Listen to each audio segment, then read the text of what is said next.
When we're talking about the time complexity of a single loop or a function like Fibonacci or factorial, we've only got one thing we're looking at. We're looking at that one function call, that one loop, and we're saying, how long did it take?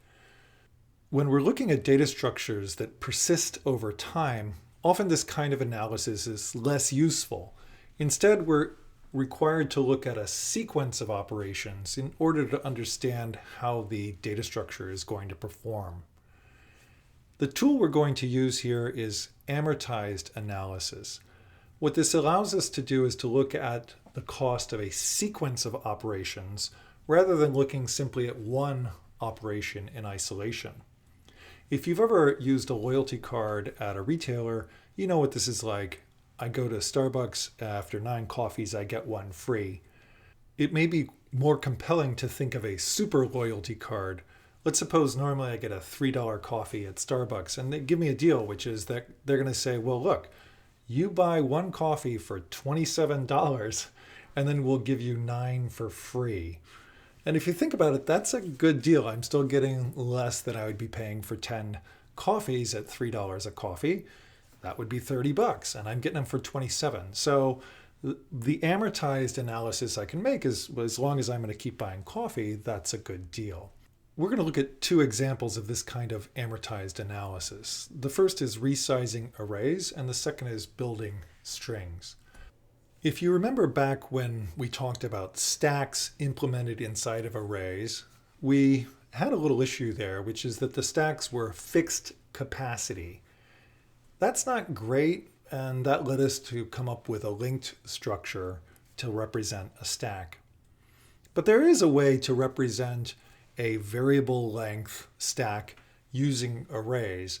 What we simply need to do is to occasionally throw away the array we have and create a new one.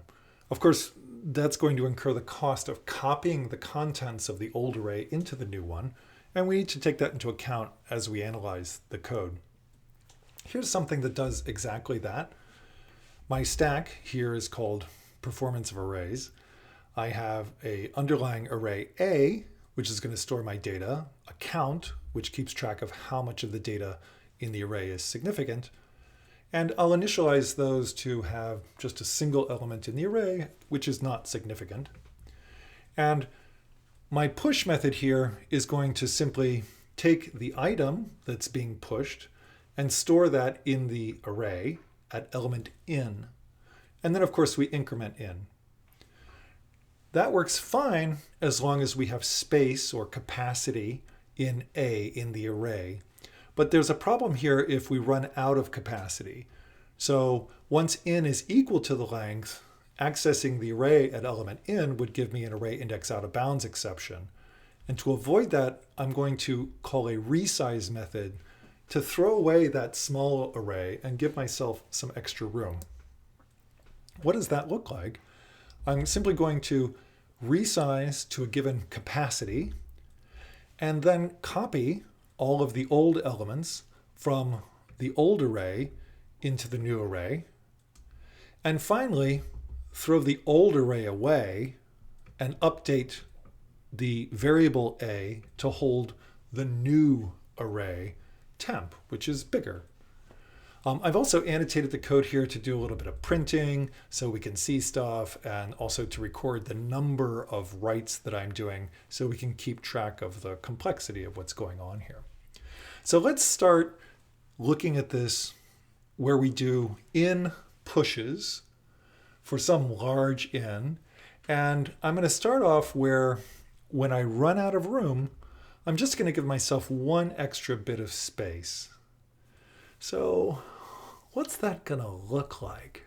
How much work do you think I'm going to do in pushes with this kind of strategy? So each time I need a little bit more room, I'm just going to create a little bit more room, just the amount I need. So I'm optimizing space. I'm not wasting space here. I'm only allocating space that I need. That's great. But let's think about how much copying I'm going to do. And in fact, that's what I'm printing out here. It's the copying. Now that copying is not productive. All it's doing is copying the old contents into the new array. So it's really just wasted effort. You can see that push is constant time if you just look at the work that is happening in the method itself. The only more complex thing that's happening is in the resize method. But analyzing resize is quite difficult because in order to understand how long resize takes, well, we need to know what in is, and that varies. So as we increase the size of our stack, in is going to increase. We'll start with 1, then 2, then 3, then 4, then 5. Oh, and so now if we're copying that many times, we copy once, then twice, then 3, then 4, then 5. Oh, how many times are we copying? Well, that's something that's familiar to us. It's a triangle. Look how much we copy. We copy once, we copy twice, we copy 3 times. Once I've got 3 things, well, it's great. I have 3 things in my array, but when I need room for a 4th, I have to copy all those things over again. And all of this copying adds up. We've already done this analysis. We know that if we're going to be doing a triangular amount of work, well, that's actually in squared time. Now note that this is not the time for a single operation. So one push is not costing me in squared time. It's instead doing in pushes. In pushes taking in squared time. Now if you look at the time of each individual push then, you can sort of take the average if you like, and it's in or linear time. And this is borne out experimentally. You can look at the wall clock here, and for 260,000 elements, it's taking 40 seconds to push those 260,000 elements into the array. And why is that? It's because I'm doing this ridiculous amount of wasted copying effort. So the first thing you might think is, well, why am I just giving myself 1 space? Let me give myself more space. Let me give myself 10 extra spots. Surely that's going to be better. And it is for a little bit. You can see I actually get, well, 10 times better performance. In fact, for 260,000 elements, instead of taking 38 seconds, it's taking 3.8 seconds. So in fact, almost exactly 10 times faster. And you can also see that in the sort of output here. So instead of getting that big triangle, I'm getting a flatter triangle. The point is, though, this is still a triangle, and the sum is still, unfortunately, quadratic. And you can see that borne out both by the annotated code, where I'm counting the number of operations, and also by the wall clock. So for 260,000 elements, it's still taking 4 seconds. It may seem at first that this is sort of like my Starbucks card. I pay for 10 pushes up front, and then I get 9 for free. The problem here is that the cost of that 10th push keeps going up because there's more and more things behind me. It's like when I go into Starbucks, they don't just charge me for the 10 coffees I'm about to have, but they also charge me for every coffee I ever had before. So I go into Starbucks, it's $10 this week and I get 10 coffees. Next week it's $20 and I get 10 coffees. Next week it's $30 and I get 10 coffees. And that cost is going to keep piling up behind and drags everything to a grinding halt. And it doesn't help to make it 100 either. 100 free coffees sounds great. But the thing is, if those coffees keep getting more and more expensive, eventually the coffee's not going to be worth it. And here, indeed, I'm doing those 260,000 pretty fast now, but still, I can't really scale up to larger problem sizes. So here, 99 constant time coffees for one that's got a cost that keeps going up. I'm still at amortized linear time, so each of these coffees is actually costing me proportional to the total number that I ever had. So what can I do? Well, we can be sort of informed by our analysis of loops. So we noted that the triangular loops had this kind of quadratic performance. We got much better performance if we had the flat pack loop. And what did a flat pack loop look like? Well, I double the amount of work each time around, but overall I do things fewer times. And I can do that in this code by resizing by multiplying by 2. So if you think what's going to happen here, the first time I run out of room, I copy one element. The second time I copy 2. The third time, instead of copying 3 elements, I copy 4. After that, the fourth time I copy 8, the fifth 16, and so on and so forth. And what that means is that I do a lot less copying. I know that this looks kind of like a triangle. This is not a triangle. This is a swooped down flat pack in the sense that I can take all of the things here on top of the bottom row and pile them up right on top, and I just get something too deep. This is not a triangle, and that is borne out experimentally as well. You can see here for 260,000 elements, oh, well, that's still fast, but look how much I can do. I can now get up into 60 million elements in still less than half a second.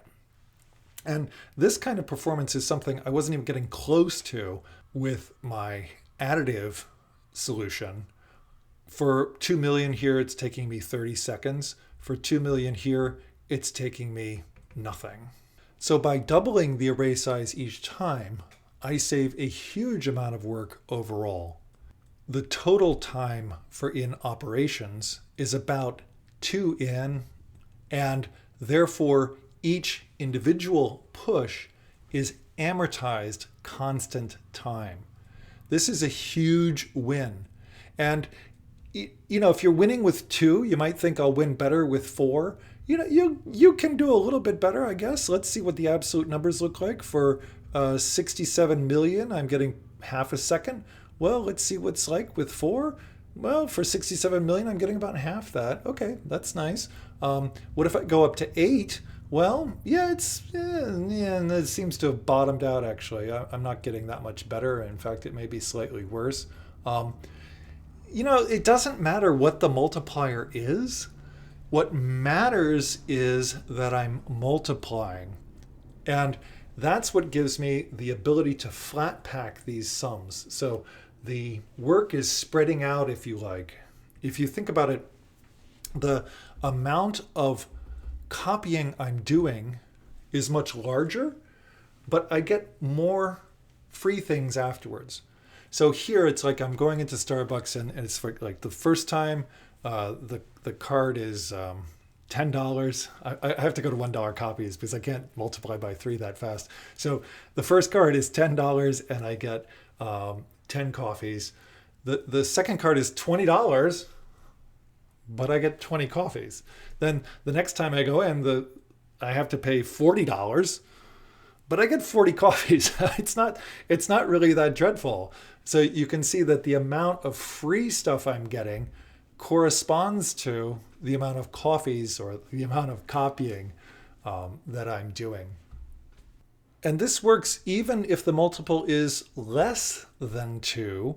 1.5 is a common choice for resizing arrays because the arrays don't grow quite as fast. You may not waste quite as much space, but you still get the rocking performance. And you can see that here. I actually do a little bit more work, and this is looking more like a triangle, but this is not a triangle.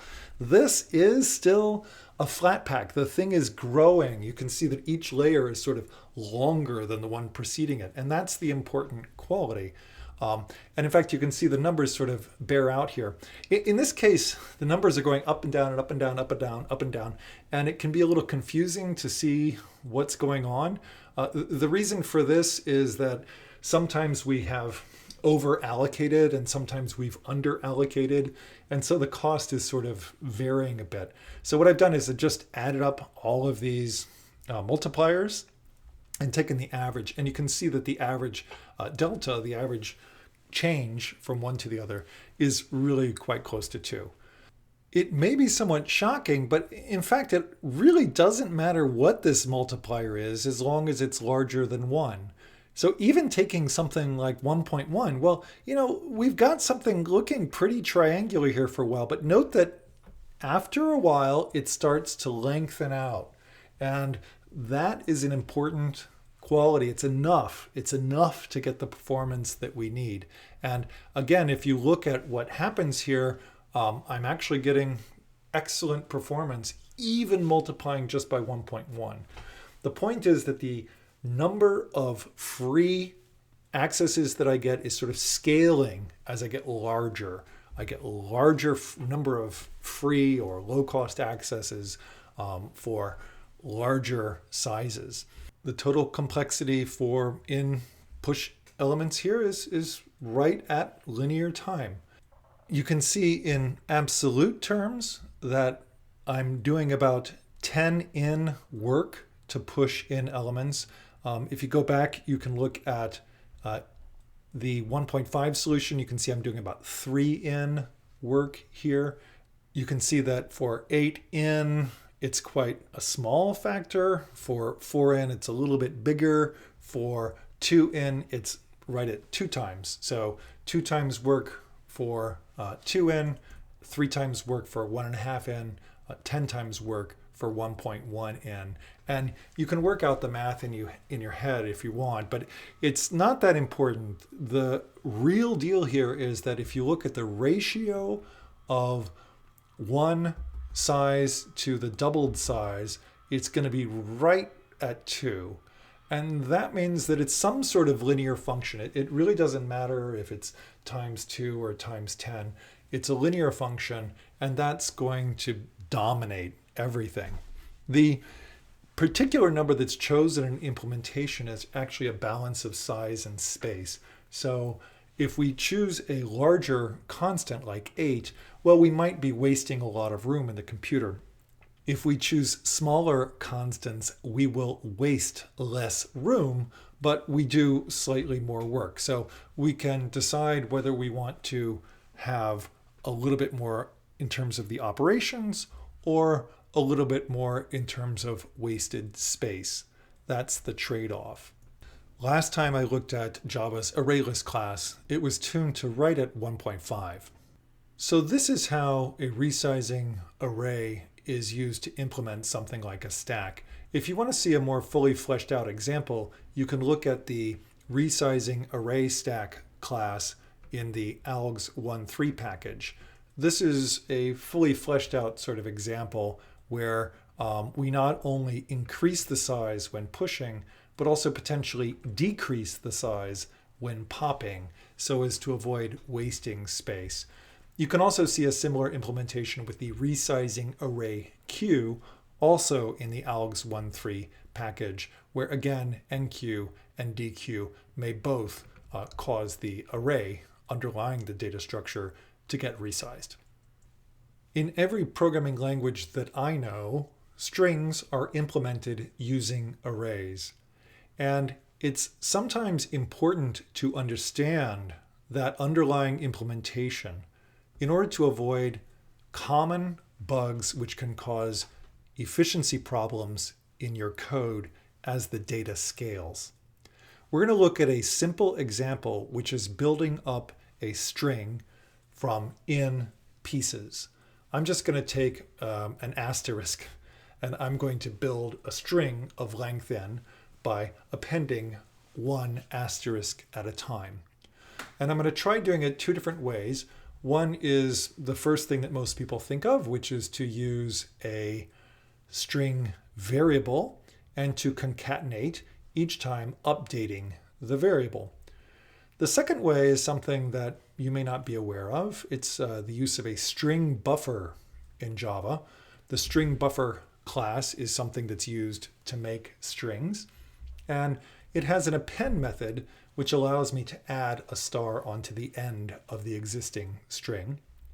And then I can convert my string buffer to a string by invoking the toString method. This is a linear time operation, so whatever the length of the current string in the string buffer is, it gets copied out as the result. Let's look at the performance of these 2 different ways of making a string. And in my main method, I'm going to just first try a string of 32, and I want to show you what that looks like. So I'm actually going to print out the string that was built as a result of doing that. And then I'm just going to jump in and start building larger and larger strings to see their performance. So if you count the asterisks here, you'll see there's 32 of them. So this is actually building a string of the right length. And then if we jump in and just sort of watch how the strings are getting built here, I'm counting the number of operations that I think are performed. And you can see that that is going up quadratically. And just to see that I'm not making it up, I've got the experimental walk log numbers to back that up. So this is actually doing a quadratic amount of work to build a string of length in. And that means that each of these concatenation operations that are being performed here is amortized linear time. This is not a constant time operation. It takes time proportional to the length of the result. And this is a real common bug I have seen even professors of this course make, which is to take a data structure and try and print it out as a string using this kind of concatenation. This is how to print out an array in quadratic time and you will be fired. It's just a mistake you don't want to make on the job. It's okay to make it in this class. This is where we're learning this stuff. So how are you supposed to take a array and print it out as a string? Well, Java provides the string buffer class for exactly this purpose. And what a string buffer does is uses an underlying array of characters to sort of build up a string.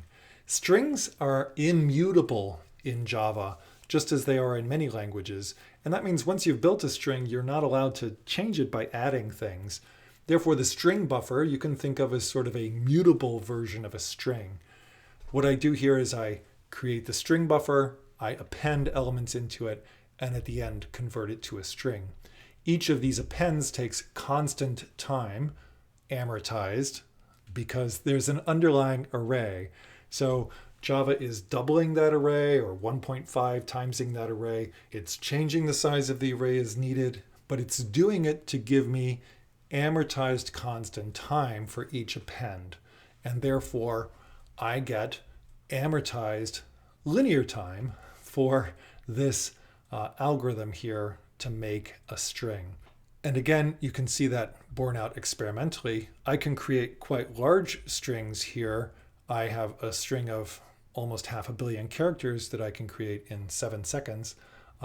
With the quadratic algorithm before, already for a string of 1 million elements, I was taking more than 2 minutes. And so using concatenation to build a string in this way is just a bug.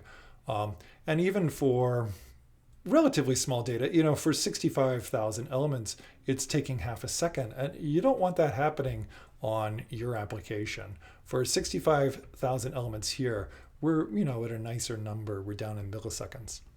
So Java's string buffer class gives us an append operation that works in amortized constant time. And thus we can build up these kind of strings of some length in linear time. To see this in action, you can look at the resizing array queue or the resizing array stack. Each of these has a toString method which uses a string builder to build the string representation of the data structure. This is the correct way to create a string for a collection of length in using a string buffer.